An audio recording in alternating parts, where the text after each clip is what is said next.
शहर रोशनी और संगीत से सजा हुआ था। आतिशबाजी से रात का आसमान रंग बिरंगा हो गया था। हर खुले दरवाजे से संगीत गूंज रहा था। हवा में हंसी और बातचीत गूंज रही थी, नए साल की उम्मीद से भरी हुई। लेकिन आदित्य के लिए ये खुशियां बहुत दूर महसूस हो रही थी। वो अपने हल्के से रोशन अपार्टमेंट में अकेला बैठा था, जो बाहर के जश्न से बिल्कुल अलग था। टेलीविजन स्क्रीन की टिमटिमाती रोशनी उसके चेहरे पर नाचती हुई परछाई डाल रही थी, लेकिन उसने शायद ही ध्यान दिया हो।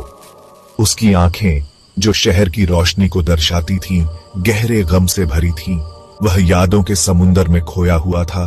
बहुत पहले बीते एक नए साल की पूर्व संध्या की यादों में दालचीनी और चीड़ की खुशबू एक भूली हुई मोमबत्ती से हवा में फैल रही थी, जो सुखद समय की याद दिला रही थी।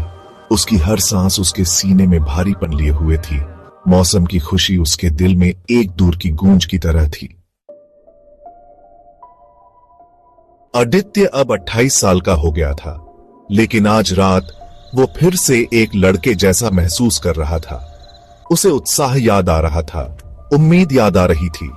काउंटडाउन के साथ उसका दिल उसकी छाती में जिस तरह धड़कता था, वो याद आ रहा था।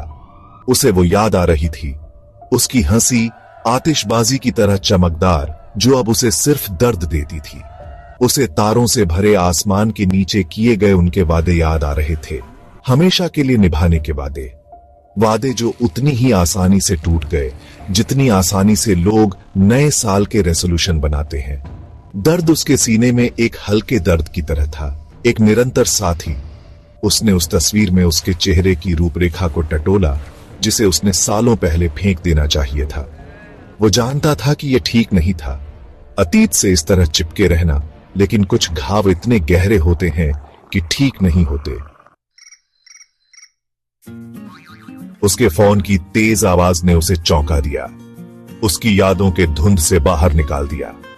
उसने लगभग जवाब नहीं दिया, लेकिन कुछ उसे ब्लिंकिंग स्क्रीन की ओर खींच ले गया।